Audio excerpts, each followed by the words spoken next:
prior to your dad's passing in March 2022. You wrote, growing up as a child, there was infidelity on your dad's part, and your mom could not forgive him for what he'd done, but stayed in the marriage. Yes. That leads you to a pattern, which you write about in your own marriage, in your marriage to Shaq for 7 years. You wrote, I'm not proud of the fact that I spent so many years in denial. It shows how easy it is to slip into patterns and become comfortable with them, even when they're toxic. Absolutely. Absolutely. And no one writes this manual, right, of how to do life. I wish. And I own my space. I own my decisions. I own the fact that I was in complete denial and saw things right in front of me, but just like I was protecting myself. I was protecting my kids. I had this family, right? I didn't want to be a failure. To me, losing my marriage was failing. You wrote about that specifically. Yeah.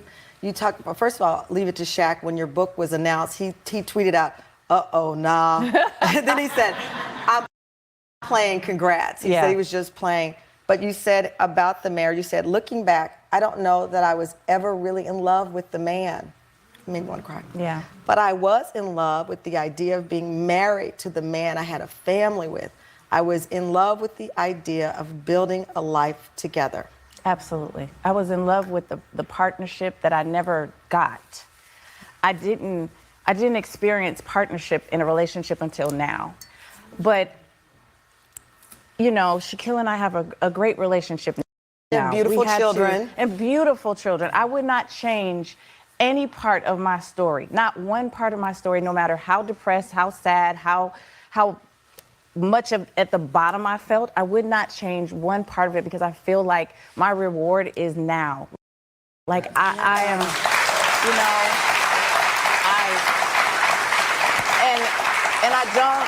know, I know this book is a memoir, but it's honestly a manual, Tamron. I see it. Yeah. It is me encouraging. It is me uplifting. You talk about finding financial independence. I mean, you talk about it in the book, and to that point, I was like, how much should we talk about Shaq? Because your whole new husband is right there. Right. I played with it in my head too. Right? I played in my head too with it. But to your point, it's not about a rehashing. It's I'm telling you how I got to where I am, including this determination to be financially independent and have a legacy of your own, because you looked up and there's this beautiful house, this beautiful man, but it all was somebody else's money. It was all somebody else's. And you said, I've got to create my own, not just so I can buy my own, but so I can show my kids, my daughters, my sons. Yeah, I wanted to be able to leave a legacy. And again, in my book, I talk about that because I want to leave a legacy for my children. I turned around and realized I don't have a career. I don't have my own money coming in from somewhere. I don't have. And it wasn't until reality hit me in my face that I was like, wait a minute. I've been financially dependent on another human being this entire time, and I have nothing to show for it. Wow. Nothing. And literally built Basketball Wives out of survival mode. You know, that's one thing people don't understand is that was a survival mode. I was like, there has to be a place that we as women can have a platform, have a voice, find a purpose. Yeah. And despite, you know, the audience finding, you know, it's entertainment, right? But at the same time, there are so many women that now have a platform to do business, that they've made money. I love that. You know, I love that.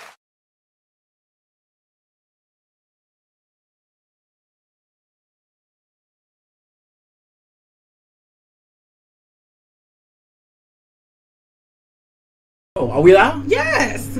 What up? What's going on, y'all? Welcome to another episode of the Inner Zone Podcast. It is your boy, B. Foster. Brian Foster's in the building. Happy Wednesday. We missed you. We took a week off last week, but we are here this week. I'm going to put this out here right now. Y'all know I do this at the beginning of every show. I'm not a fan of this topic, but I support my co-hosts with her. Who need to know that? Everybody wasn't. So when I'm either irate or not saying nothing, they'll know why it happened. Anyway, hey, hope y'all having a great Wednesday. There has never been a show where, well, no. No, yes, there There's has been a show where you were like, no, I'm not doing that. I'm done with this. Yep. When I walked off. So This won't be one of those. So I don't think it's When did you walk off? I don't remember. With what's the name? Who we just talking about was talking in circles. Oh. Yeah. Anyway. It wasn't the topic that was the problem. Kind of was. So anyway, y'all, welcome to another episode. Hope you're doing well. I'm going to pass the baton to my co-hostess with the mostest. I'm letting her run the show today. Let me share this out on some socials. I will bounce back in a second. Oh my God. Anyway, hey guys. Hey, I know we took a small break. Life was lifing, but we back. We're back with a topic that all of you all have, I imagine, has some kind of commentary on in the last couple of days, because it's a lot of chatter on Facebook. So before we dive into the topic, let's intro our guests. We do have an ITZ newbie. We are popping his cherry on ITZ. Starting out wrong already. Well, because we say this for everybody who comes on the show the first time. We have Inyatu Marvel. I don't know if the Marvel is like a nomenclature, but if that's your real last name, that is amazing. That is my real last name. I love that. I was born with. Yes, we are Marvel heroes around here. That's amazing. You Love want to that. do a quick intro of who you are and what you do? Sure. My name is Inyatu Marvel, a.k.a. Mr. Hitch. I am a dating and relationship consultant as well as a certified premarital and marriage counselor. And I'm just a Black love enthusiast. And I like to have these types of conversations.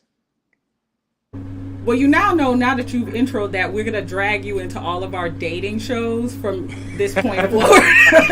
Run, save yourself. Save yourself. Well, welcome. Thank you for joining us. Really appreciate it. Thank you for having me. And you guys have seen Angie before. Dr. Anderson, she's been on shows from education to all of our fuckery.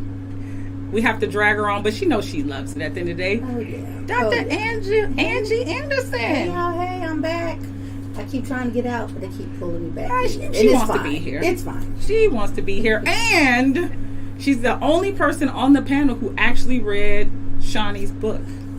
I did my homework. So she can give us a little bit Did you of read it or insight. did you listen to it? I listened to it. I like to- I'm a middle-aged woman who has a long drive, so I had my audio book. I was like clarifying. I'm sorry.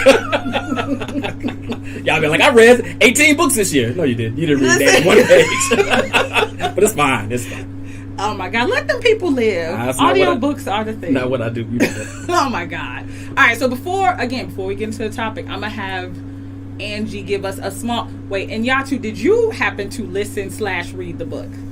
I did not. Okay, so yes, you are the only expert on the book. You are the expert panelist. I'm feeling a little pressure here, a little pressure. So let's get a couple of things out the way. Did she talk about Shaq for 2/3 of the book? Absolutely not. What? I wouldn't think she- I don't know. People would probably think all she did was talk about I Shaq and wouldn't. how she hated his No, guts. she didn't. Honestly, the book was really a recap of like how she got to the point of where she is, and the things and her experiences that made her like the person that she is. Everything from like her growing up in a household where her mom was Baptist and her father was Nation of Islam. That's curious. It was, and I think she said her mom had transitioned to the Muslim faith for like a year. And then was like, yeah, this ain't working. She wasn't with it when there was And no Jesus. her husband was like, yeah, okay, that's fine. To her not, because her dad was Muslim, her not really having a lot of heavy dating experience, to how Shaq kind of came around when she was working for, I think, I can't remember one of the production companies, right? She was working for them, 20th Century Fox, I think, to like her seeing him cheat, like having a feeling that he was cheating, but was kind of in denial, like, yeah, maybe not, to how that kind of shaped how she did her relationships and how she mothered like their kids. So, but it was not heavy on Shaq. Hey, Latanya. Hey, we not starting this shit already. All right. And I'm not even talking about that one. I'm talking about the Lord. Let me get this man's business going. This is not the relationship show where you get hooked up. Though Latanya. we can work on that, Latanya, because you were supposed to do that with me, but we could do it with somebody else. Anyway, continue the Yeah, so it wasn't your question of was it 2/3 about Shaq? No. Okay, good. Did she talk about how she cheated on her first husband with Shaq? No. Okay. Did she talk about how she cheated on Shaq with 3 people? And how Shaq had a private investigator discover all this and bringing in court documents? Yeah, no, but she did talk about Mm-hmm. someone who was like the IT person for them, who came to her and gave her a CD, and it had all the text messages and all the emails and all the shit that Shaq had been doing with his people. Talking about Shaq, of course. And so, but she said she was like, I don't even know what to do with this. So she claimed she did not use that as she was navigating that space. I'm just telling you. I'm sure it came back later. But she said that she did not use it. So, but yeah, it wasn't. Nah. Yeah. But she did address the whole thing about people saying that she was out for his money and trying to steal his money and was cheating on him with the trainer. And she was like, people came after her about that, and she was like, that wasn't the case. So yeah. Okay. All right. Well, overall, was it a good book? Was it a good read? Would you suggest people? It was a good listen. I think that it was, and it's a short listen. It's less than 6 hours. So, I think that if people wanted to kind of hear her perspective on it, it wouldn't be like, oh my God, this is painful to listen to. Okay. All right. So let's bring in our new guest. And what's up with all the facial expressions here? You know what this is, because everybody, all it is here's the synopsis of Shaunie in at least Facebook land that I've been reading. Mm-hmm. She cheated on Shaq. She's a gold digger, and she never loved him. Which that's not what she said, but that wasn't my point. I made the faces because Chantel, she gaslit you. She led you into the line of questioning that she knew she already had the answers to. That's what podcasters do. Yeah, I know. What the fuck? I'm doing my job. No, and I'm offended that you even did that. We'll get into it later, though. Go ahead. Why are we offended? We'll talk about it later. We'll talk about it later. She may have talked about it in the book. I did not read it. I would not know. She didn't admit no fault in that book. But go ahead. Go ahead. Anyway. Yeah, see, we gonna fight already. So in Yatu, I think I've seen you comment a little bit on this, so I think you've been aware that there's a lot of upsetness online right now about what Shaunie said, and exactly what she said is she did not think she was in love with Shaq, contrary to what people are saying. What are your thoughts on that statement? Do you think, I've heard a lot of men say that it's vindictive for her to say that it was hurtful, that it was mean, she did that on purpose. What's your perspective on it? So here's my disclaimer, and this might disappoint a lot of people out there. I don't let the gender wars dictate how I see things. And so with that being said, that's a tough truth. I can imagine Shaq or any other man imagining themselves having to hear that from somebody that they were married to, that's a tough truth. But if you've been on this planet long enough, you probably have thought you were in love, and then in hindsight, realized you weren't, or at least were unsure about it. That's life. That's reality. Life has its good, bad, and ugly, and that's ugly. But yeah, I have thought I was in love before, and then in hindsight, maybe not so much. And so I looked it up today. Shaunie's like 49. She married Shaq when she was like 25. What do you know? What were we all doing when we were 25? What do we all know for sure when we were 25? And so I'm not bothered by her statement. I also understand that she's trying to sell a book, and so you're going to take the controversial statement in the clip and make it go viral, which has been great promotion because everybody's talking about it. But I didn't see where she said she went into it knowing she wasn't in love with him and tried to trick him. This sounds like this is something she's realized years down the line, and after having been married and maybe had a more healthy experience in romance and relationships. Yes, because he mutes us when he's talking, just so you can watch it. Okay. So what she said, and actually she addressed it in chapter 2 of the book, so she didn't make us go through the whole thing. Okay, for her. But she said that she realized that she didn't love him, she wasn't in love with him. She was really, the whole conversation that people have about being in love with the idea of being married and having what people have sold us as that relationship and having the family, that was something that she admitted to, that wasn't her thing. She thought she was, right? But it really wasn't. and looking at how her family structure was set up. Her mom, her dad, she said that they loved each other immensely, but her dad cheated and had 2 children outside of their marriage, out of her parents' marriage. And her mom was one of those people that was like, I'm in it. Like, we're married. We're going to be married. They were married, I think, maybe 50-something years. And then, but her mother was also angry with her father and never got over being angry with him about cheating. That's a long time to be pissed. Up until his death. And even in his death, she had never, like, released that anger that she had with them cheating. So that's a really long time to be pissed. Yeah, it is. So, getting y'all two back in here. He's unmuted. Oh, sorry. No worries. I thought you were about to say something. I just said out. You guys got to long. That's a long time. Yeah, it is. And I think to Nyatu's point, like, dudes are on the social saying a whole bunch of stuff, and we can get into that. And I 100% agree with them, right? Like, when she was youngish, right? And to your point, Angie, she hadn't had a lot of relationship experience. And who might not get swept into the NBA lifestyle of a superstar's girlfriend, fiance, wife, right? Like, hell, if LeBron wanted to date me right now, I might go on a couple of dates. Stop it. Stop it. What I'm saying, though, is I could see where you're already in love with the idea of being in love. You want a relationship. And who's most women's, I won't say fantasy or dream, but if they could find that love and with a superstar multimillionaire, all the better. But she also talked about how he courted her, and that she was working for 20th Century Fox, and she was doing check-ins for an event of the VIPs, and he hadn't RSVP'd to be a VIP and just showed up. And he was like, I want to take you out to dinner, and she was like, yeah, no, I'm good. And so she said that he pulled up a chair and sat next to her like the whole time. They just had a conversation going back and forth. And so eventually she agreed to give him her phone number. And then they went to lunch, and she was like, yeah, I got to get back to work.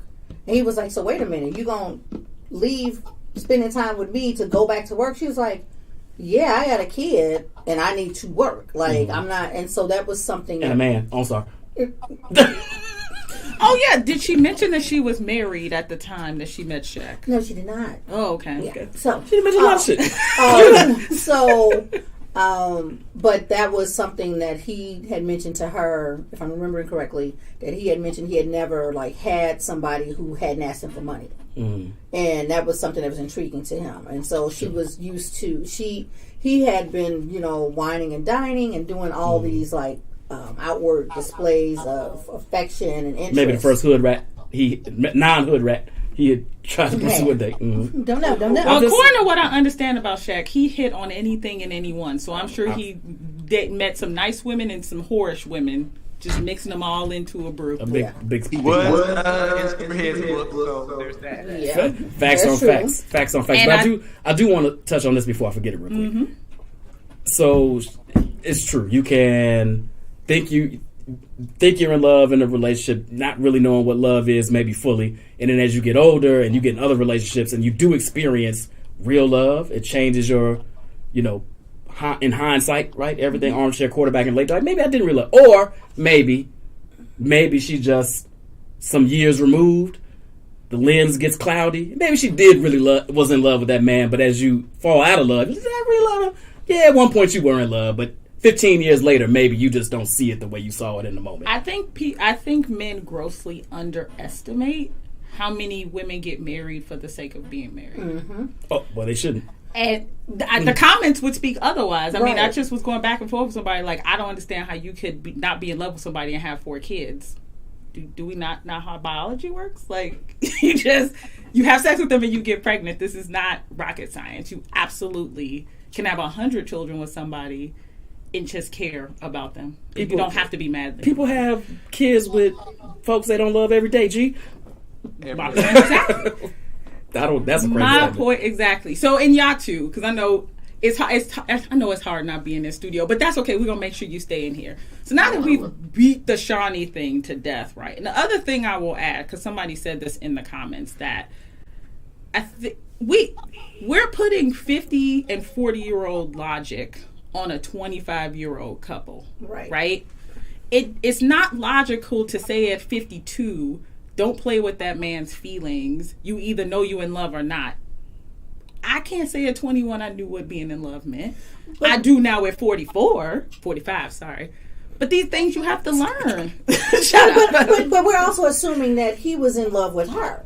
You know what I'm saying? Mm-hmm. That's valid. So if it's interesting to me to see this conversation unfold on the Book of Face, and it's about her. Ron, you got to do the muting when we. About her and what she's done, and her being a gold digger, and her sleeping with these other people, and her being married to somebody else, and yada yada yada. And how dare she say that she wasn't in love with him and didn't? She was in love with the idea and the concept, right?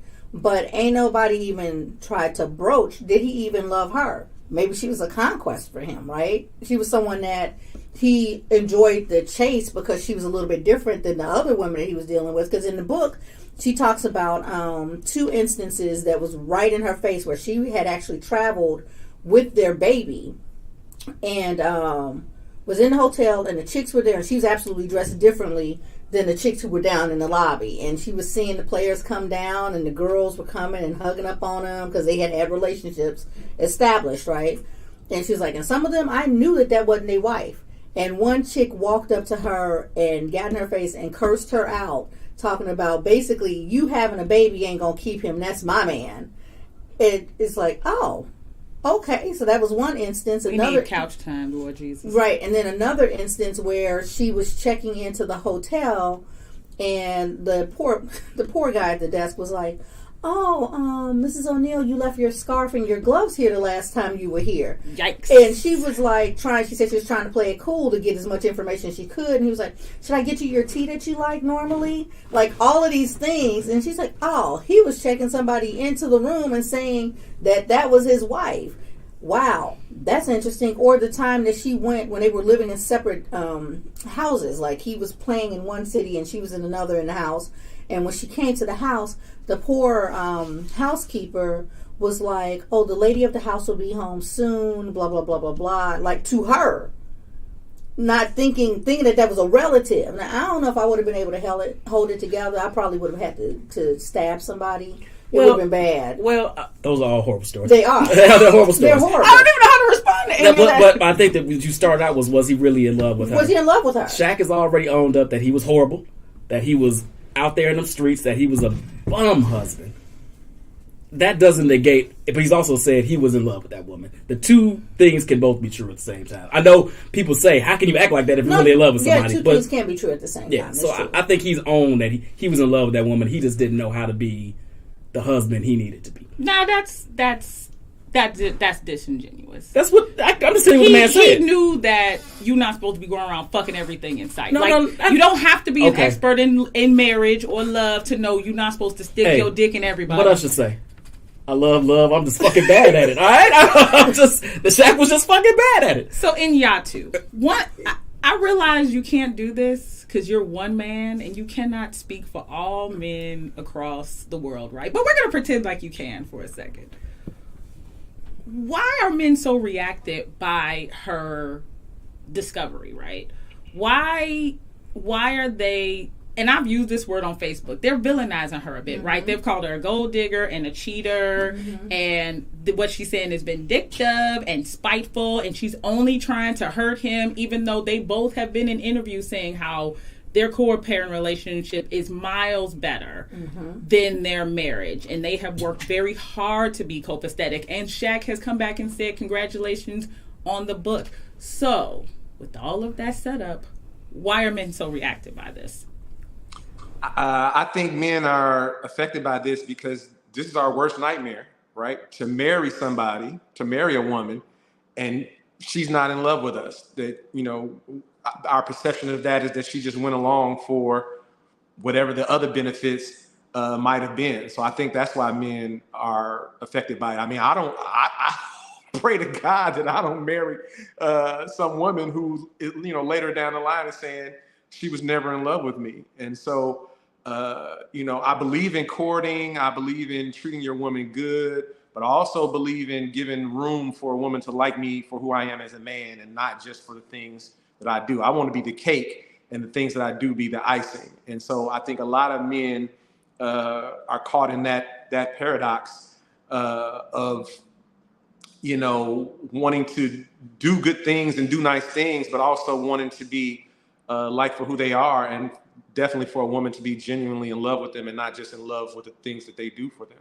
And so, you know, to Brian's point earlier, not only was Shaq young, but he was an NBA player, and he was surrounded by NBA players who were normalizing this behavior, right? So she, by her own admission in the lobby, this is what everybody was doing. And so when you join a team, it's like, hey, Rook, this is how it goes, Rook. I can't believe that he was taking her on the road with him.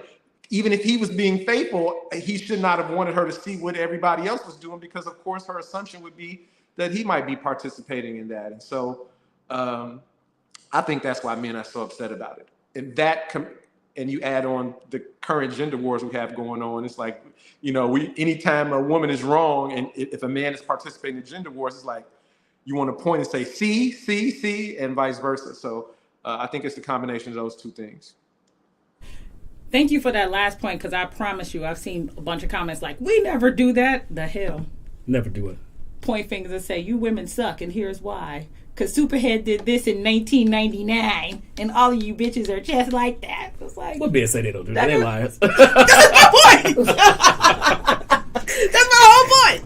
Like, the entire point. Stop it. Not you, then.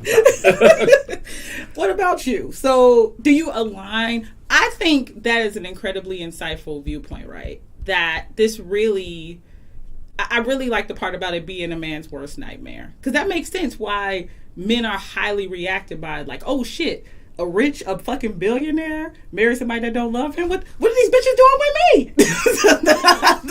But I think it also speaks to something that people don't talk about often, and that some men and women view women as man's property, like going back to the patriarchal society that we're in, right? Uh-oh. So yeah, I know, right? Big word again. Sorry. Huh? Yep. There we go. But I think that because you have some people who think, all right, so you've become one, you got married, this is your husband, right? But in the part of this being your wife, and meaning that she's also your property, and she's not entitled to have her own opinions, and not entitled to have her own feelings, and not have those feelings be validated or valid. I have it. In general, I agree with that. Here's my flip side of that coin, and here's where Sean is going to disagree with me. I disagree with Angie, but I can disagree with you too. Okay, well, she can disagree with both of us. Not that I don't like, not that her point doesn't make sense, because it does. I just think, and I'll say what I think in a second. I think sometimes it's not the message, it's the messenger. And whether Shaunie has admitted it or not, whether or not everything we've heard, the trainer story is true, blah, blah, blah. I think we've got enough smoke to know there's fire, that Shaunie wasn't always the most faithful. We know that she was with her husband when she got with Shaq in the first place. We know that Shaq adopted the child that was not his, the oldest child. We know this. We already know this is a thing. So fellas are like, this is your hero? This is your king? What, and I think that's Shaunie. Shaunie. Oh, okay. This is who you want to attach this. I so understand what she's saying too. Yes. Okay. And both things can be true. So I don't think men are attacking the message per se. I think the message isn't ringing with them, because we already know the messenger was on her own shit. I don't think it matters what woman said it. It could have been Halle Berry. I think men would have been reacting. Halle Berry guarded as well. Period. Halle Berry is a fucking saint. Can say whatever you want. Sorry.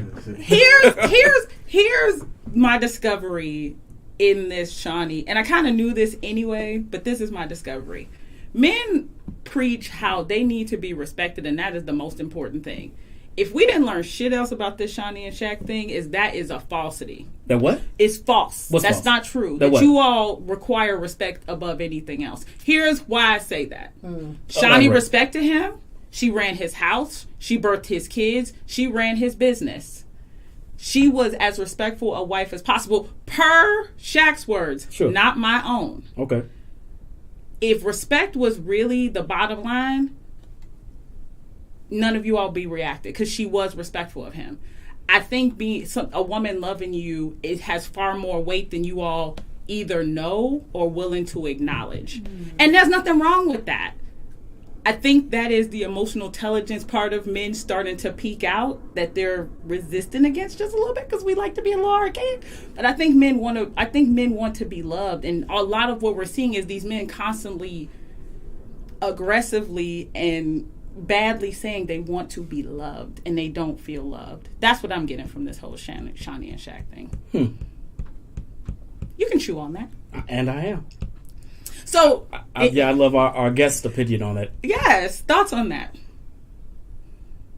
I think those two things aren't mutually exclusive, right? So I don't know their relationship, but if Shaq says she was respectful, then I have to go with what Shaq said. And so respect is number one. I think that is most men's number one love language, because if the respect isn't there, you can't even feel the love, right? And so we want to be loved too, for sure. But no matter how loving a woman is, if right after she's loving or right before she's loving, she's talking crazy and being respectful, I don't think many men are going to receive her love with a warm embrace. I just don't think those two things are mutually exclusive. I think Shaq was going to do what he was going to do no matter who he was married to at that time, based on the circumstances. You a semi-broke college student, and then now you literally have hundreds of millions of dollars and the world is at your feet. I mean, he was like the marquee. He wasn't just an NBA player. He was the newest, most dominant player that NBA had ever seen. He was breaking the rim and making it collapse, and them having to stop games and replace the rim. And so there's no book to tell you how to manage that, or how to handle, manage your ego and manage everybody that's at you. And a lot of times when people are high performers, they need distractions, and sometimes those distractions can be weird distractions. And so if his only distraction was infidelity, I'm not saying that was cool, but I'm not going to condemn him as a terrible person, because at 20-something years old with $100 million in the world at his feet, he made some bad choices. I think we all make bad choices no matter what situation we're in, especially at that age. 1 second. Bad choices. He had the fucking hotel staff thinking some side chick was his wife. I think we need to put these in perspective here. Multiple hotels. That hotel staff, so a lot of people snitched, right? And it wasn't no accident. Mute us. I believe that the hotel knew if that was his wife or not, and they just was being messy. That's just my humble opinion. But to some degree, that's how you have to play it, I guess, if you're trying to hide it, right? Maybe in today's world, he could have went to the hotel staff and said, "Look, this is my side chick. Everybody play it off." But I'm old enough to be familiar with that play of you call the hotel and it's like, "Oh yeah, Mr. and Mrs. So-and-so just left." And the wife is like, "What? I'm Mrs." So that, Shaq is not the first nor the last person to use that as a guise, and sometimes it works, and in that case it didn't. Just saying, the disrespect is just palpable. Well, I was telling when we were waiting to queue up for the show, I was mentioning how one of his side chicks, long-standing side chicks, had come up to Shaunie when she had gone to get a phone charger. She said she had left the house. At this point, they were separated. She was living with her parents while she was trying to navigate what they were going to do next. And she had gone to get a charger, and one of the chicks walked up to her and was like, "You're Shaunie, right?" And she's like, "Here we go." And she was like, "I want to apologize to you because I knew about you and I knew about the kids. I knew he had a family, and that it wasn't you. It was the fact that he needed an outlet to be able to escape and not have those responsibilities and paying the bills and having to do family stuff and all of that. And that she was really apologetic and she was sorry, and she was in a relationship now, and that she couldn't imagine how that would feel if she was in that place, and she just wanted to tell her that she was sorry that she behaved that way." She was sorry. She was.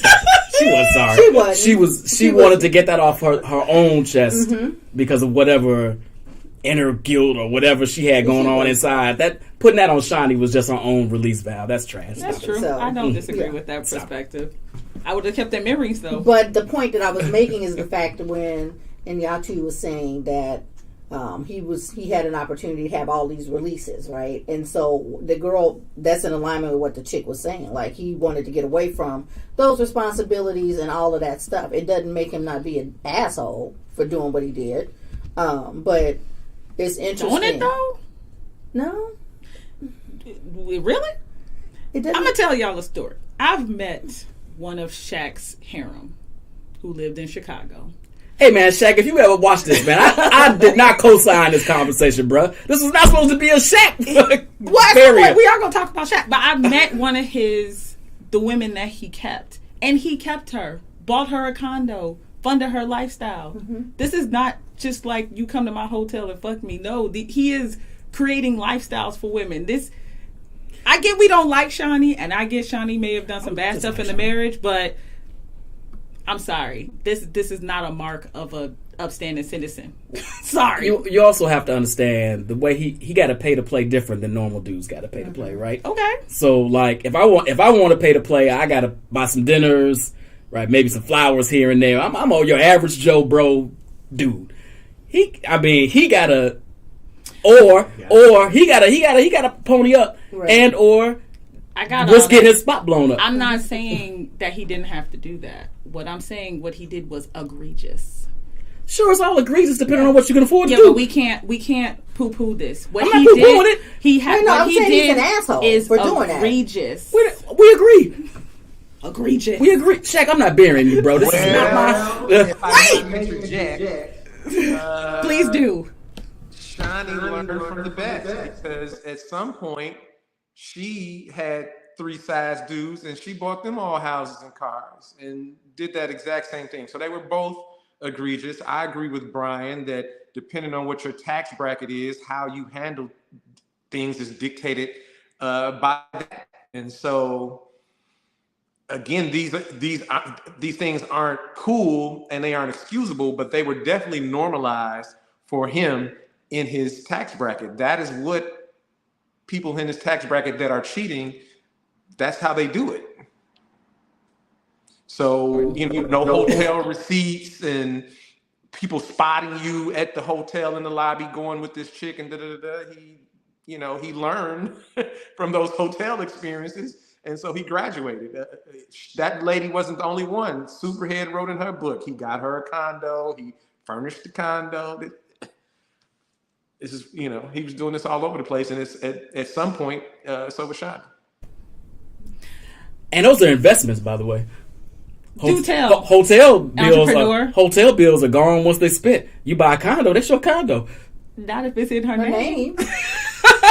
Which he did, by the way. Well, he did do that too. All right. Well, I'm sure all of them were in everybody's name. All right, so in Yatu and Brian, we're going to get off of Shaunie for a second. I know we've spent more time on Shaq. We ain't been on Shaunie. But we're going to get off Shaunie. But we're going to actually look at who Shaq is now, right? Because I will say this about Shaq.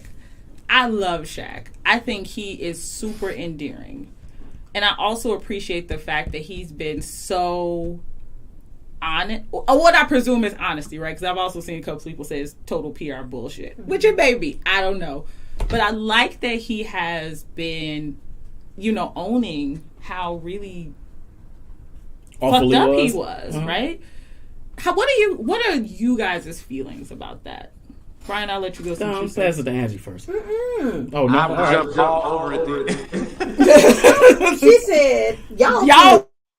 He hasn't talked to me. Go ahead. That's what accountability looks like. And so for all those who don't know what accountability looks like, that is what it looks like. That he took total responsibility for his influence on the results and made no mention of her influence, no matter what it was, that he owned his part of it. And a lot of people need to learn accountability. And in today's gender wars, that's a big complaint from men about women, no accountability. And so, he's showing people how to take accountability. I don't think it's a PR stunt.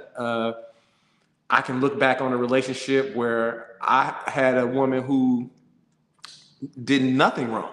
I mean, literally nothing wrong. And for a period, I was a tyrant. I have to own that 100%. And earlier in the conversation, you guys were like, oh, he knew what he was doing and things of that nature. But who has been on this earth for a significant amount of time who hasn't done something that they regretted in hindsight? We all have. And so, it's all relatable to me. Not saying it's cool, not saying people should have tolerated, embraced it, accepted, but it is pretty normal. We are human beings, and no one was given a playbook on how to deal with all these situations in advance, where he's like, see, you big dummy, you didn't listen. No, everybody's been figuring out as they go along. It sounds like Shaunie is admitting that she was making decisions from places of trauma, and that she had some things in her past with her parents and their marriage that was affecting her decisions. And I can only imagine that Shaq has something. It may not have been the same thing. It may not even been a similar thing, but, he was affected, and it affected his decisions. All right, no, John, you coming in firing, brother. What's going on, by the way? Coming on with some bullshit. I could feel Sean's response coming before you don't do it. My fingers already like, what? Okay. So I 100% agree. Yeah, so I think it has been somewhat refreshing. Shaq has talked about this for a while now. But when I sent you that interview that he did, I've seen that before. Yeah, it's a couple of years old or whatever. Where he was saying, I did these things, and to Jesse's point earlier, Ron, you can put that one up at the top, that his accountability is bullshit without consequences. Shaq suffered the consequences. He's suffering them now. Yeah. He talks about it all the time. Yeah, Shaq suffered the consequences of his actions. He lost his family. He lost his wife. He lost millions of dollars. He's lost. Shaq has lost himself in some ways once he lost Shaunie and that family. We're seeing pictures of him and some 21-year-old young lady running around now. It's just like that's all. He got to get his rocks off some kind of. I mean, but it's all just like he has nothing in common with that young lady, and Shaq is still a big kid to me in a lot of ways. In a lot of ways, but in all the ways. But he's still reeling in a lot of ways, and you can feel. I think a lot of the lashing he does at Chuck and them on TV. I think it's just all this turmoil still churning inside of him because of everything that happened and the accountability for his actions. But it is refreshing to see anyone, much less a man, much less a famous rich man, be that vulnerable and own up to how these things have, as far as he can see, have affected them. And the reality is, we know that there are three parts to the story, right? They're going to both have their polished versions that they're out there selling, right? And I think that there were certain things that she took accountability for. And he's taking some accountability for his shit. But I also think that there's other bullshit that we won't know, and I don't think that we need to know. You know what I'm saying? Like, we don't need to know that shit, because they're at this point now of this is where they're at and this is how they're moving forward. And I think John said something about trauma, knock it off. She was calculated, and so the fuck was he. Let's be clear about that. He was very calculated and intentional. Right, very calculated and intentional about what he did, how he did it, and how he did it repeatedly. So this whole, mission accomplished. Tell me how you hate black women without saying you hate black women, right? So, all of them had traumas that they were dealing with. All of them dealt with it in the ways that they dealt with it. Some of the shit worked out. Some of it did not. But to constantly be leaning on one side of, she did this, she entrapped him, she did. No, don't come with that mentality. Because that's an easy narrative, and it shows me that people who are just leaning on that sometimes don't have the emotional intelligence to have this type of conversation, because they have this rhetoric that's stuck in their head about, well, she did this was calculated, she moved this way, blah, blah, blah, gold digger. No, he had benefits that he got as well, too. So there's that. So, Angie, this question, I keep asking this question to men, and you're not a man, so obviously you're only going to be able to get a female perspective on this.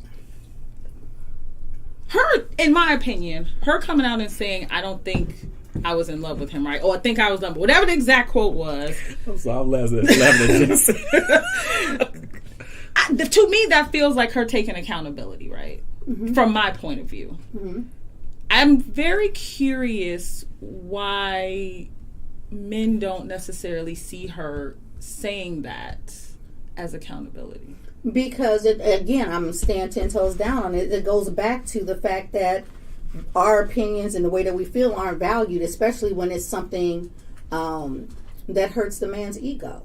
Her saying, I wasn't in love with this dude, and I was really thinking I was in love with the idea and the concept and what I was expected to do and have, that strikes a nerve, right? And so they're not going to, and this isn't an encompassing statement of all black men or all men in general, but the ones that are out here struggling with it, it feels like to me, they're not going to deal with how she felt and how she presented that, because that requires them to actually value her as a person.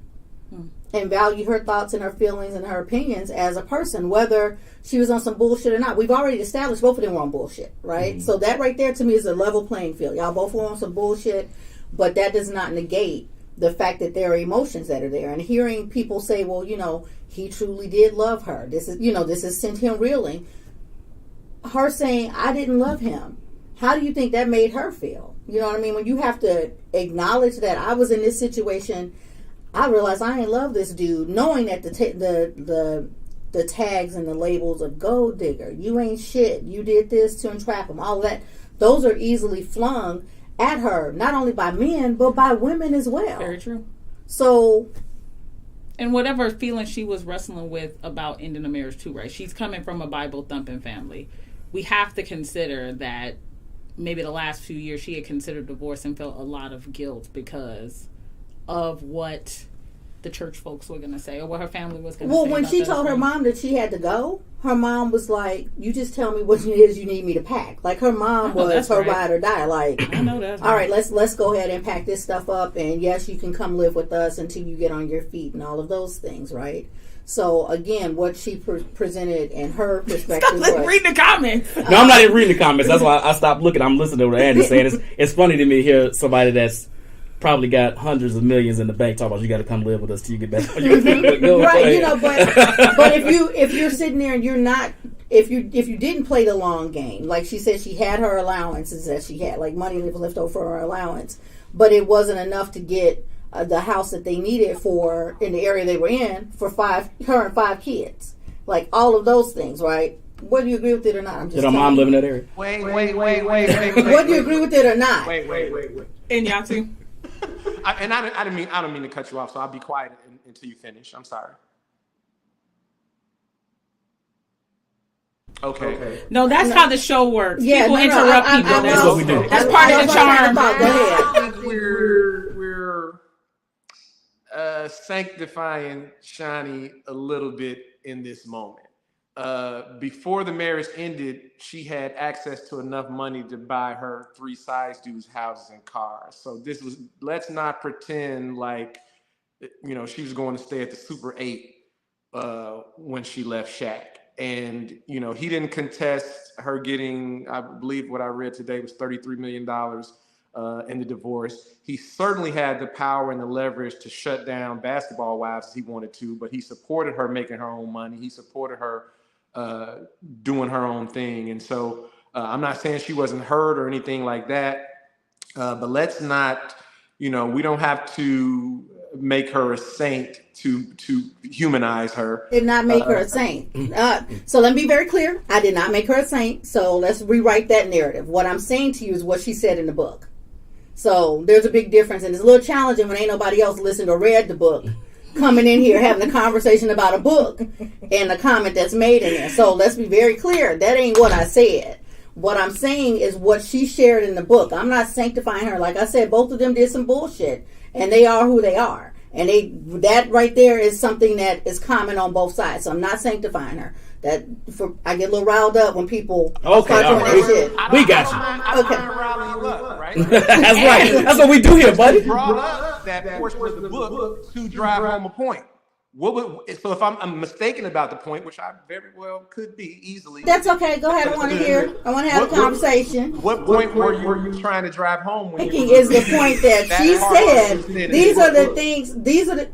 Am I No, muted? you good, yeah. These are the things that she's saying in the book were shaping the way that she was moving.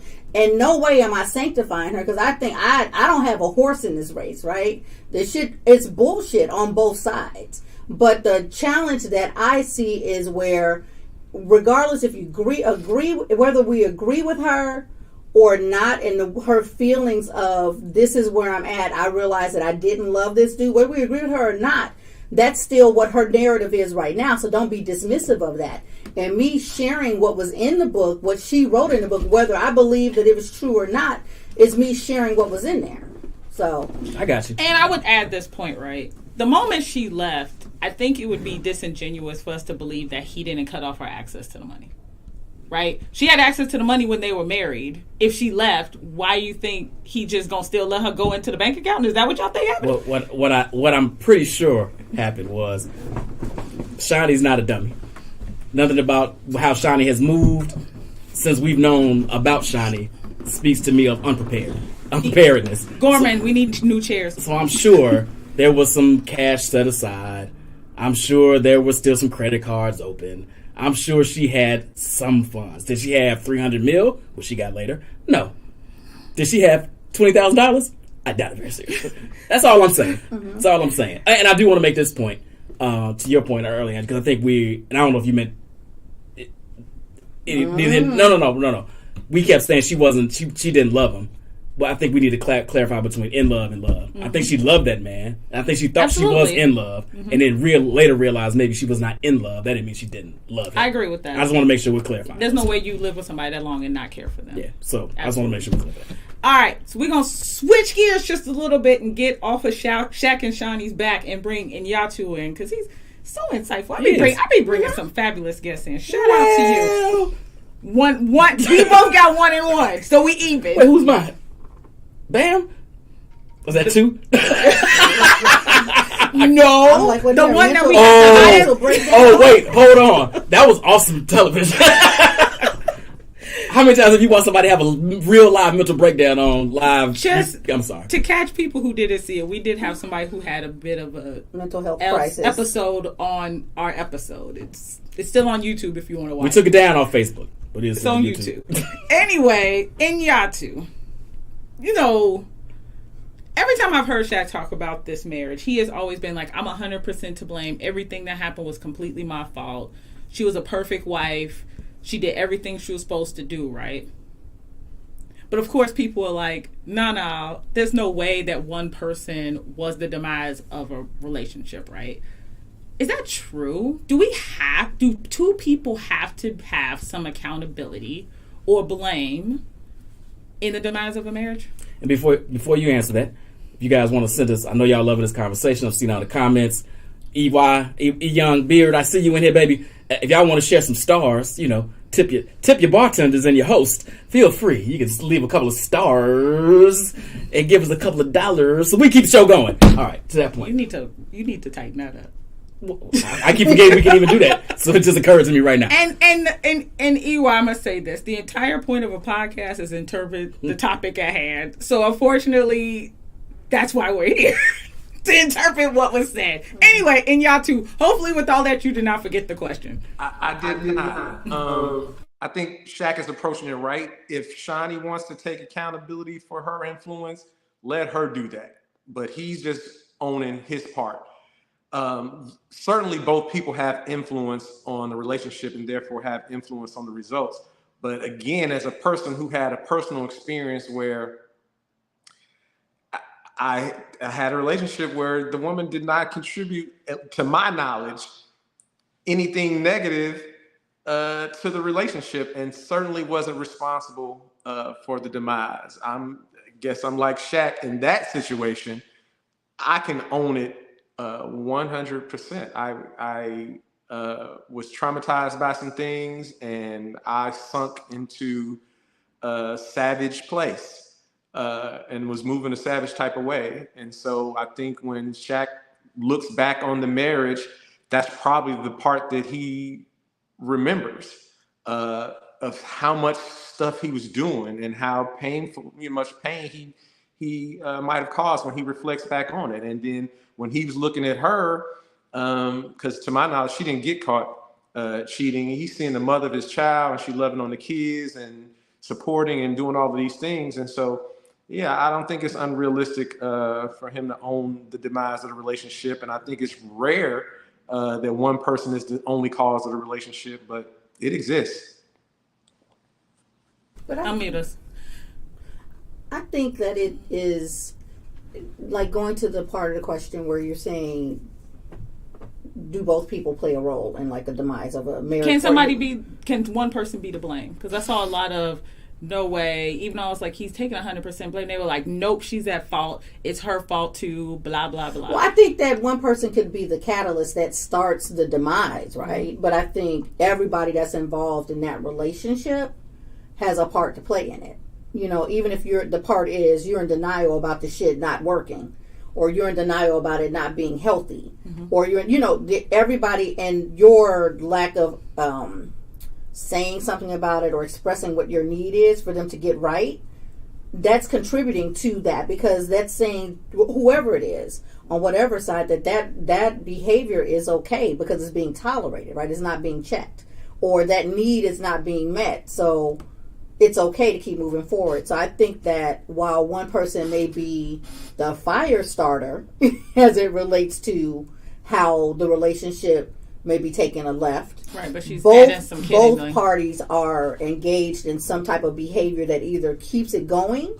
You know what I mean? And both parties are engaged in keeping whatever that is going, whether it's denial, whether it is being reactive in the way that they're responding, whether it is not asking for what they need, whether it's not having those hard conversations. I think both parties have a role to play in how it kind of pans out. The ultimate demise. Yeah. Quick question, just to be clear, because John and Eric raised the point, and I did not read the book or listen to the book, so I want to make sure I'm hearing it. Angie, you said she did not love Shaq, or that she was not in love with Shaq at the time? I want to clarify between the two because they're different. If she just said love, I will go back and check and clarify. Okay. But I kind of. I mean, it's also in the clip that we showed. If you were here at the beginning, she said her statement in the clip. Right, but did she say in love or love? I believe she might have just said love, and she also said I don't love. She didn't love her. Right, That's gotcha. what and I thought. don't think she. I know EY's gonna be like, interpret her words. I do not think she meant like love, like friendship love. I think she meant in love, romantic love. Right. Yes, I think that's what she meant. All right, but I don't think she said I wasn't in love with him. Gotcha. Because when she read it, like she's reading verbatim from whatever it was that she wrote in that audio book. Gotcha. Yeah. They said she said love. I was making sure. All right, my bad. She said love. I raised the clarity, so I just want to make sure I was clear. All right, so to your question, and I believe we've had this conversation on the show before. We might not have. So, I mean, everybody knows I was married before for 10 years, and anybody that knows me and knows my ex knows that if we ever had a real conversation about it, I own 87.8% of our demise. Got married young, 25. To Nyatu's point earlier, shit, I ain't have $100 million in the basketball, but I mean, I was all right in this world. What did I know about being married that young? Blah, blah. We had been in a relationship since high school, so it wasn't something new, but still navigating marriage and all that at that age, when you're really still coming into your own as an adult and figuring it out, was a rough road to hoe, and I didn't do the best job at it. But to your point, Angie, there were reactions to things I felt I was missing, that she was not providing, that I probably did not give her the opportunity to correct. There were definitely some things I gave her the opportunity to correct, but there definitely were some other things I was like, this is bullshit. Find it out there. All right. Oh, find it out there. Thank you, Jamel, right? Jamel. The exact quote, which I said earlier. There you go. Looking back, I don't know that I was ever really. So shout out to EY for not listening to the clip, or me. Thank you. That is what I said. That's what I thought she said. I thought that's what she said too. So my point being that I wasn't mature enough to handle the ups and downs of the relationship and the things I felt were missing, and I went outside. That doesn't mean I was doing Shaq shit, but I found my joy in other places and other things when I should have been internalizing that at the crib. And because I didn't process that the way I should have, looking back, it caused a rift. And then that rift got bigger, and then she got resentful, and then I got resentful of her resentment, and then it was this vicious cycle that we just could never get out of because we just weren't equipped to do so. But I own most of that. But to the point of your question, it's never 100% on one person. It very rarely is 50-50 either. I appreciate that. Do I think one person can be to blame? I actually do. I think it's possible. Put that last one up. Just shut your ass up.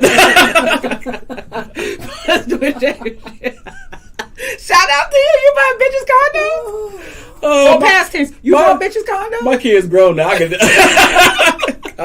No. Anyway. Do I think somebody is to blame? Honestly, can one person be to blame? Yes.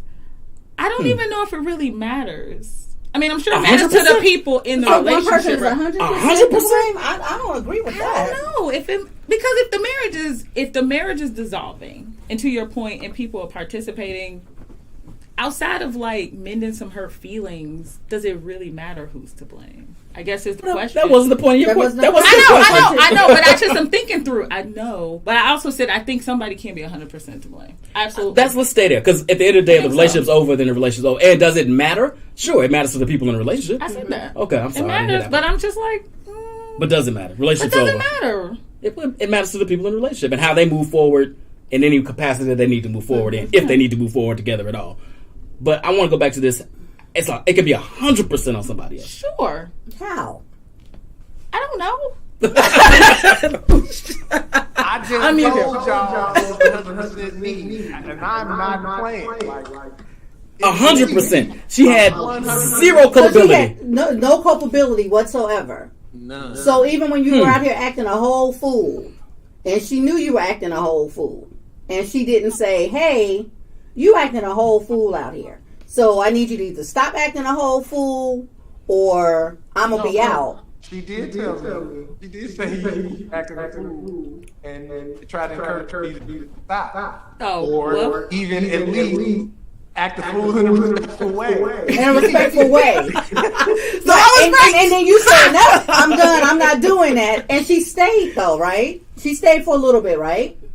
For a period of time. Yeah, so then she's contributing to that because. Well, wait. Because if he said, I assume you said you would go do better. Or did you say, "Fuck you, bitch, I'm gonna do what I want to do"? I assume you said you go do better.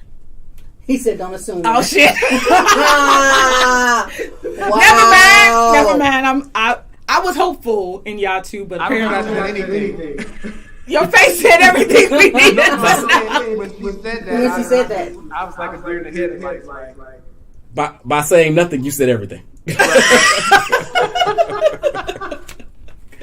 But I'm going to assert that she stayed because, and I wasn't there, maybe that is true, because she was hopeful he would be different, right? But you want to give people the opportunity to do better. Sure. Right. You can't cut them off at the knees because, and I hate saying like sleep with somebody is a mistake.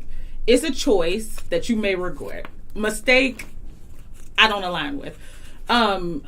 You want to give people the opportunity to do better. And you can't know if they're going to do better unless they get the opportunity to hang themselves again. So I don't know if that's really contributing. If you're like, "Hey, I'm going to let you I'm going to give you the space to prove that you're not going to do it again." Now, if you say that after the 15th time, then clearly they're not getting better. That's participating in it, but is it contributing to the demise?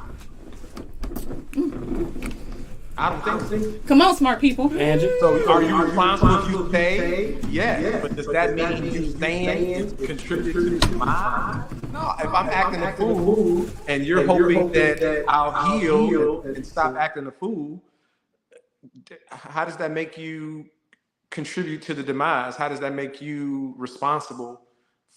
For my behavior. I'm responsible for my behavior. Well, I didn't say responsible for your behavior, but well, yes and no. Because you have to teach people how to treat you, right?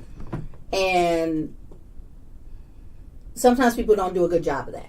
Mm-hmm. They don't do a good job of teaching you, like, all right, now you doing this shit, I don't like it, and I'm going to be out, right? That whole, well, maybe they'll get better, maybe this'll, and so that's contributing to how you're going to move forward, right? Because if he's like, you ain't leaving, you ain't going to do shit. I'm doing this, and this, and you haven't done anything to leave, that to me is making it even worse. And I'm saying it's not from what I think, from what I've experienced and what I've contributed to, right? Of being in situations where I'm like, kind of feel like I'm getting played, but I'm gonna see if I can get them to, see like this ain't the way to go. Maybe they'll, course correct, and then they don't. And so then it goes into that thing of people being passive aggressive. You getting people who are like being reactive, being resentful, back and forth. And so while I may not have caused the piss poor behavior, I have contributed to how my response has contributed to how it starts to deteriorate, and how that person looks at me, and how I interact with them, and how they interact with me, and what they think of me, and what I think of myself, and what I think of them. I think what's interesting, this is an interesting conversation, because now that we're saying all this, I can see what Inyatu and Sean are partially saying, right? Like, my initial reaction is if I'm not fulfilled in certain ways, this leads to the behavior. But I also know it to be true that, to Inyatu's point, a woman could be perfect, doing everything you want done, serving all the needs you say you want to serve, and you still not gonna act right because you just weren't there in that point in time in your life. It has zero to do with her. And part of being in a relationship is grace, right? This is something else I see men ask for, not directly because y'all don't use that word, but that you're grace? Asking for some grace. I ask for grace all the damn time. Some grace. You want? I be fucking you up. Like I made, No, and again I shudder to say the word mistake because sleep with somebody is 1,000% a choice, right? I did this hurtful thing. I want to not continue to hurt you, even though in the back of my mind I know I will. But I'm at least going to say the thing like I'm gonna do better. When you're in a relationship, you want to give people you want to give them that grace, you want to give them that understanding, right? Because you're in a relationship and people are gonna fuck up. John, we're not even talking about Shaq and Shaunie no more. We talking about in general. Boy, fuck you hate Shaunie. God damn. Now you see why I wanted to do this topic, because people really dislike this. We was talking about in general. John, relax. Jesus Christ. I mean, and y'all too, that is part, like, you're the relationship coach. People, I claim to be a guru of a lot of things, and relationships is one, but that's part of being in a relationship is giving people grace, allowing them the opportunity to change, right? It doesn't, now if you on number 3, I agree with you, Angie, that now you're enabling this nigga to do it, right? But I think the first 2 times, that you're doing what you're... The first 2 times. I'm just throwing out some numbers. Jamal will be mad at you. He'll be in my comments later. It's fine. That's what we want in relationships, right? We want people to allow us the opportunity to grow and change. You can unmute him. Yeah, I mean, we're all human, so you can't expect perfection from another person. Again, in my experience, I had a tremendous hole in myself, and I was trying to fill it with things and trying to numb myself from the pain, and the hole had nothing to do with her and nothing to do with romance, but she was fully aware of it, and I think it was very hard. She cared about me very much. I think it was very hard for her not to empathize with the pain that I was in, because everybody around me was like, "This is unreal." Like, so there was no playbook to deal with it. There was no, advice that anybody could give me. So I don't think she was enabling me, and I don't think that she was, trying to put up with me, or I think she really cared about me and really hoped that the pain would stop, which, at some point it did, just not at the time that I'm sure she and I both wished that it had. And so, yeah, I was trying to numb myself and distract myself from some pain all the time. Shout out to you for being so open. These comments are killing me. These comments are showing me how very jaded our listeners are. Jesus Christ. She ain't had trauma, but... Ooh, Lord. Lord have And Yasu mercy. can say he has some hope. He can say he has some trauma. Fucking Facebook snoots. Wow. Sleuths, my God. All right, Angie. You ready for the next round of questioning? No? All right, I should go to B? Yeah. Okay, B. B! As somebody who's been married twice, and y'all two, have you been married? Nope. Okay. As the married person, can you be in love? Can you be in a marriage and not be in love? And if so, how? I think all marriages are relationships, whatever, dating. It all looks different, right? Some people, I think Latanya just said it was a business decision. Some people get married for the business of it, right? Like they walked into it knowing we're not. Has anybody ever seen Casino? Yes. Before I do this analogy. Oh yeah. All right. Yeah. Ginger and Robert De Niro, these motherfuckers wasn't in love. They made a business decision. I disagree. Robert De Niro was absolutely No, he in was. love. He was not. No, he You was. don't think so? He was infatuated. But he was infatuated. He was not in love. He was definitely not in love. Infatuation I want and it some back. lust. I walk it back. And some lust. some Absolutely. So I think they made a business decision. Oh, wait, no. I'm gonna argue this point. Come on. Looking at how he managed her once she was a drug addict before she just lost her complete and total shit. They had a kid together. So That changes everything. That changed That changes everything. everything. That changes everything. He was cheating the whole time. was it? Did I miss that part? Yeah. Oh, I missed that part. I've seen that movie like 8,000 Because times. again, that was normalized for mobsters and casinos. Casino. That's right. That's right. So yeah, no, he narrated the situation. He saw her. He saw that everybody wanted her, and so that was feeding his ego. Yep. And she moved. She was a hustler. Right. And he loved the hustler in her. But did he love her? Sure. I'm not sure he was ever in love with her. I think he loved, because they were in the same modus operandi or whatever. Because he put her out several times, right? But he let her back in. He let her back in, and he even said in that movie at one point, he's like, she's the mother of my kid. I got a such and such and such and such. Yeah, we like leaning on. I'm not about y'all are not gonna take me off a subject. But anyway, we always do. Anyway, sorry. My point in that was we can debate whether or not he was in love or not. You can love somebody, but not be in love with but I think people get married for a variety of reasons. And folks, to be honest, nowadays it's becoming a little bit more common to marry less for love and more for other reasons. Be that companionship, be that money, be that financial stability, be that power coupling, be that I want to get access to this circle and you want to get access to this circle, or whatever the case may be. Shit, we had a kid together. Let's figure it out. All these other things are playing a factor. So you can definitely be in a relationship, be in a marriage, and not be in love. I hate to be the one to break it to y'all. Y'all grandparents and y'all great grandparents. It's not super likely they were in love anyway. Angie. That's what I was about to say. That's what I was about to say. Y'all are forgetting how it went down, right? You see a woman, you like her, but you can't just call and talk on the phone with her all night. You can't just invite her back to your house. None of that. You got to go to her parents and even ask for permission to even talk to this girl and take her on a date. So hell, let's take it back further. You got to go to her parents and offer a goddamn dowry. Right. Gotta give them a cow. The great grandmothers and all that, they learned to love their husbands, but they didn't even really get a chance to get to know their husbands. It wasn't even fully their decisions on who they married. So I think it was more common back then than it is now.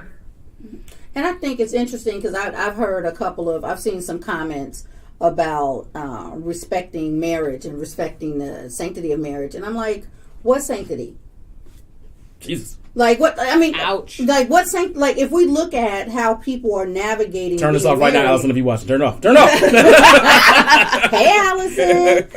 But if you look at how people are navigating marriage now, going back to what you're saying, it's more of a business transaction, right? So how are you gonna get mad at somebody for not honoring the sanctity of marriage when you don't even know what the damn sanctity is? Mm. And y'all swear y'all want y'all grandmamas and granddaddies' marriages, so ooh, I get to have a side family across the street. Can you afford it? Right? Can you afford it? I'll figure it out. Shit, if I can have them. All right, and y'all two, I know you've been kind of hopping in and out. I don't really think you answered the question. And actually, I didn't even say the question right. So I'm going to ask you it the way that I wrote it. Can you sustain a marriage without being in love? Can you go into it, and can you sustain a marriage without that? I think people do it all the time. Could I do it? No. But I see women saying that they learn to love the way a man appreciates them. And so I'm not trying to insult anybody, but I do see some women out here married to men who don't physically fit the description of what they have been attracted to for a strong portion of their life. But that man is loving on them the way they want to be loved and spending on them the way they want to be spent on, and catering to their every desire as if they're the dream woman, and they're learning to love that because they associate being attracted to and loving the men that fit the bill physically, those men not treating them the way they wanted to be treated. And so, yeah, I think it is sustainable. It all depends on what your motivations are. So we're all very different, and we're all the result of the environments that we grew up in and the result of our experiences. And so, yeah, some people are very capable of that, and others like myself wouldn't last 6 months married to somebody that I wasn't in love with. Yeah, I think Jesse just made a great point. If you don't lie to yourself, right? About being in love. If you're honest with each other about what this relationship is and why we're in it, absolutely.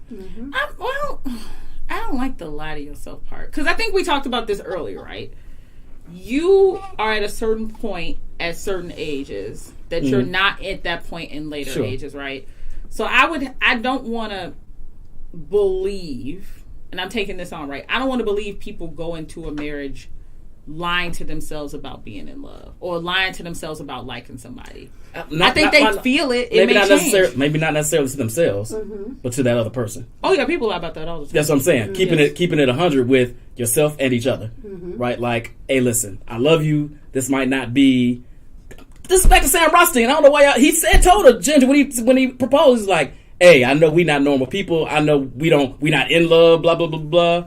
But I love you in this way and this. Like, if you're honest about the communication about why we're both getting into this and you're on the same page, absolutely. But if you're leading somebody on, that's where it. Yeah, that's fair. Ginger told him he didn't love him. He was like, well, maybe time. Maybe with time. Yes. This is also my point. This is my point. She came into that relationship honest.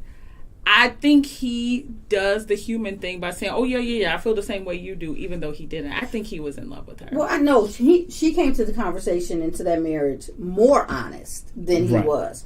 Because she wasn't completely honest. Like, I don't think either one of them were completely honest. But she was more honest about how she felt than he actually was, right? So, but I also like... What did she lie about? What did she lie about? Well, what was she honest about? About dude and how she is supporting him. No, not her pimp. He asked him, what was he trying to do? Handicap her? That she moved a certain way? He told her without telling him, because she wasn't the one proposing, and because she was rejecting his proposal, I don't even think she owed him to tell him about the other dude. She just, laid the general truth out there, which is that I don't love you. And I feel like you're trying to handicap me, that right now I got my own money, I can do my own thing, and I don't have to answer to nobody. And you want to take that. What more honesty did you need? And do you think if he had said, well, I still love my old boyfriend, that would have stopped him? He was looking to conquer her lifestyle at that time. That he saw it, he was infatuated with it, he admired it, but he actually wanted to kill it. So he gave her money and tried everything he could do to stop her from hustling, to change what it is that he was attracted, what even made him attracted to her in the first place. Which, traumatized people, you can ask people what they want in a relationship, they can give you a list, and 9 times out of the 10, you give it to them, and they'll still be unhappy because self-awareness is rare, and people have so much projected onto them about what they should think is handsome or beautiful, what they should think is a healthy relationship and not a healthy relationship. So much toxicity projected onto people. It's psychological warfare, and people have struggled to differentiate what's true to them and what has been projected onto them, because it's projected onto us at a very young age. And so there's still people running around thinking long hair is what makes somebody beautiful, or lighter skin is what makes somebody beautiful, because that was what was projected onto them. There are people who have beliefs about relationships and how marriage and how those things should go that don't align with what's healthy for them. But because this is what the world is doing and they're trying to keep up with the Joneses, they continue to subscribe to it. It's more common than not that a person doesn't know what they're really attracted to and haven't learned to be attracted to what's healthy for them and overcome what was projected onto them. There you go. Will a woman wait? Don't do it. Don't do it. So 100% agree, brother. With great words, and I'll say this. One, I keep bringing up Casino. I'm sorry. He tried to make a whole housewife. Wrong. And then two, he did. Was he she did. a hoe? She's a prostitute. Prostitutes and hoes are different for me, but I digress. Okay. Sure. And hoes work for free. Prostitutes don't. There's the line. Okay. Fine. That's a whole other show.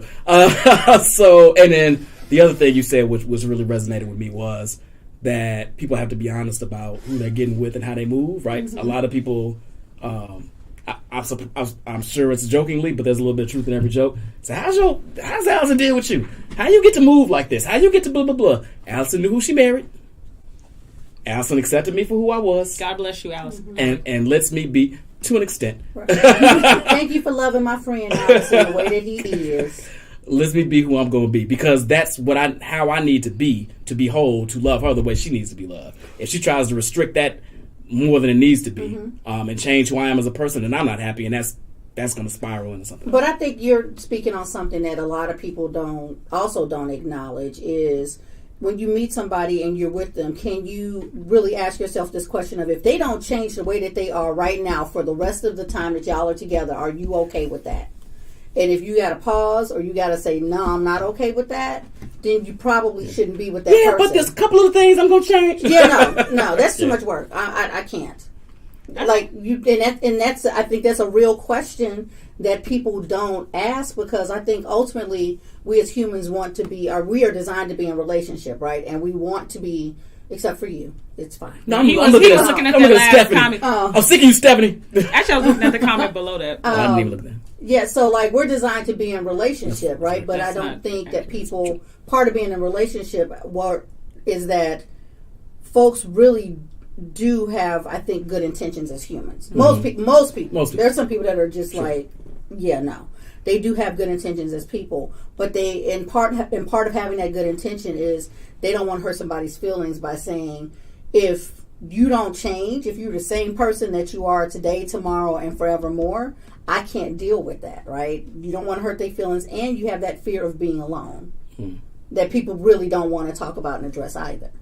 So, well, right. Do you think somebody might be saying that to anybody? Should you be saying that if you don't change, we can't be together? Because I was about to applaud you on what you said in the beginning, that you have to meet people where they're at. That if you can't accept if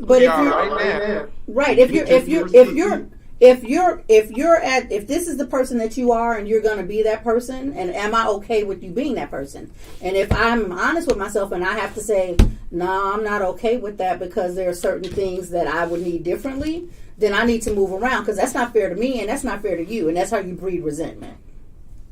Yep. I agree 100%.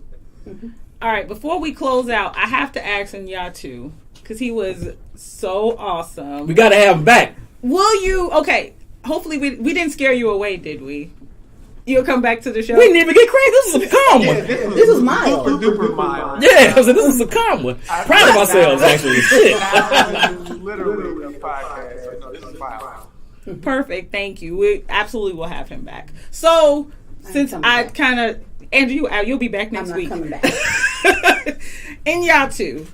We're going to close out now. What do you think are the important takeaways about this whole Shaunie and Shaq commentary, gender war? again, it's psychological warfare. That if you've ever watched a Netflix documentary on social media and how Stanford has a combined IT psychology program, the only one in the world where people are learning to manipulate apps and programs to mess with you psychologically. And so we're just seeing the effects of that. And so we have to learn how to tune out the rest of the world. And we have to decipher between what feeds our egos and what feeds our souls. And I think a lot of people are confused about that. And so they looking at this from places of trauma. And so again, men, this being their worst nightmare, which is mine too, don't want to marry a woman who isn't in love with me. It's triggering, right? If you're not in the right headspace. And so I'm just thankful to be where I am, where I can see it clearly and remember, man, you know what? I thought I was in love with so-and-so and I wasn't, right? Or sometimes you're in love with your vision of how you think it's going to go. I had a young lady say that to me one time. We were talking about her sexuality and she experimented with girls for a minute. And I'm like, what do you think happened? And she said, how I envisioned it in my mind was much better than what the reality turned out to be. And so she was in love with what she imagined it would be like, but had no experience in what it would actually be like. Shaunie was in love with what she imagined it would be like with Shaq, being with an NBA player, being with a star, living the lifestyle. And then when she experienced it, there were some things that she couldn't see in her imagination. And yeah, it's all learning experiences. And, we have to give each other grace even in these conversations, not just the people we're in relationships with, that people are traumatized, people are triggered, people are commenting based on what their experience is. And so do we know if these men who are dogging out Shaunie had a similar experience where they thought they were in love with a woman and thought that woman was in love with them, and only to find out later that they weren't? That has to be very hurtful. And yeah, people need to go to therapy. That's all I can say about that. It's healing takes some work. It doesn't happen with time. And it doesn't happen just by laying with someone else. You need to put some real effort into identifying the things that heal you, and invest in making sure that you participate in those things. Awesome. Angie, what do you think the takeaways are? Oh, Lord. Life is complicated. It's just complicated, right? And in order to navigate that in the best way that we can, because we won't get it right every time, is that we really do have to be honest, like with ourselves, and be okay with that honesty not being accepted or revered by other people. That's my profound thought for the rest of the year. That's all we get? That's all you get. I'll take it. And it's only May. I know, right? I know. She shot that shot earlier. She got seven more months to go. I got faith. I think you come up with another. B?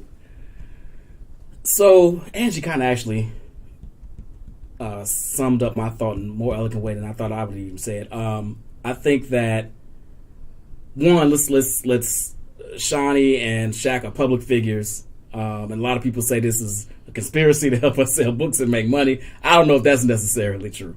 But they are, people are like, why are they putting their life on public display? They're putting their life on public display because they're public figures. Their stuff was already in the public. Yeah, they don't have to do it. But, I mean, if you want to tell your tale and people are already in your business, then spin your own narrative. Control your narrative. I get that. I get that. So besides that, though, I think, to your point, Angie, I think it is, life is complicated. Relationships even more so. And you've got to be honest and faithful and walk, and not in a relationship necessarily. I mean, you should be, but and walk in your truth. And if you want to talk about your truth and you want to take the slings and arrows of what the general public has to say about it, if that heals you in any kind of way, if you can ignore that, if you want to set your story straight, whatever the case may be, more power to you. But when it comes to not them in particular, but just the framing of how this is all being shaped, to Inyatu's point, I think people's own hurts and insecurities and past relationships and all these conversations, all of the men versus women shit is us transferring scenarios that we're seeing on social media. We're transferring our emotions onto that because we've experienced it in some way, shape, or form. Right. Maybe not even directly, but my boy got this, or my cousin, or my mama and daddy, and so all of these internal slings and arrows we suffered get put into these imaginary situations, and we feel, of course, once we get on social media, you got to pick a side, and once you pick the side, no matter what facts or truths or any other opposite opinions come out that even may move you off your square, nope, I know I've said it, so now I got to stick to it, right? So I just think that you have to do what puts you in a best position to make you better every step of the way. Therapy, conversations, reading, listening to books, whatever the case may be. You got to take that personal accountability for you and your relationship with yourself, and your relationship with your friendships, and your relationships with your siblings, parents, lovers. If you come into any relationship, partnership, being your whole and intentional self to the best of your ability, you'll probably have the best outcomes you can have. Oh, okay. Everybody's being all inside. Everybody bought their thinking caps today. Hey. I think, for me, what's more important than examining their marriage is examining their current relationship, right? I think that's the biggest takeaway in all of this, right? That there is a life together outside of getting a divorce. And I don't mean together like they're together, they're doing stuff, right? But they work together, they co-parent together. They probably, even though most of their kids are grown, they probably still talk from time to time because they spend so much time sharing, right? Absolutely. And you can see that when they're interviewed and they talk about each other, there is no malice there. There is no maliciousness there. They really are just talking from their lens of what happened. And they cheer the other one on. Yeah, well, not to cut you off, 2 seconds. What's funny about what you just said is that me and my ex, have a great relationship, and I'll call once a quarter. We'll get on the phone about something minute, and next thing you know, it's 3 hours later. Yeah. Because we still have that mutual respect, love. I mean, clearly we got kids, and a lot of us talking about them, but then it's just a lot of other stuff too. That relationship, I can speak from personal experience, can happen. I'm sorry, go ahead. So for me, that's the biggest takeaway. Seeing how they work together now. More so than her being a gold digger then, or him being a philanderer then, or her being a philanderist then. Is philanderist a word? It is now. It is now. So I think that's the important piece, and that's the thing to admire them for, that they were able to go through all of that 13 years ago and now have such a amicable relationship. So much so that she almost invited him to the wedding. They talked about that too on Tamara and all that. They considered bringing Shaq to their wedding, which I think would have been outstanding. But yeah, I agree with all of you guys. I think everybody need therapy. That's the first takeaway. And yeah, that's it. That's all I get. I'm running out of steam. Last word. Shaunie ain't shit. I just wanted to say that for y'all to get. I will say, because we talked about Casino so much, maybe next week. We haven't done a movie review. We haven't done a movie breakdown in forever. That's true. Perhaps Casino. And that was my favorite joint. Okay, we can talk about it. All right. Well, if whoever wants to be on that show, I know you're in the comments. Get in our DMs or get in the comments. I know this week. Come on. You can do. I use Casino all the time. I've seen this ginger. I've met too many gingers. So when y'all two, that's what we do. You want to do it 2 weeks in a row? Absolutely. Done. I want to be whenever y'all do it. Yay! Yay, Casino. All right, thank you guys for watching the show. I hope. Well, first of all, thank you for the comments. Y'all are hilarious and jaded. Seriously, and some of you motherfuckers need some couch time. Mm-hmm. And Jesus, Eric. And Jesus. Look forward to seeing you guys next week as we're going to talk about Casino. And tomorrow, I'm going to go live. Sean, join me if you'd like to. But I'm going to go live early in the morning. The NFL schedules come out. So we're going to look at that. I'm going to look at that tomorrow, dissect it a little bit, talk about how our Bears are going to look in the new season. I don't care about that. You got that, Chief. Done. All me. Let's go. I love it when it's my best. Bye, guys. Bye, y'all. See y'all.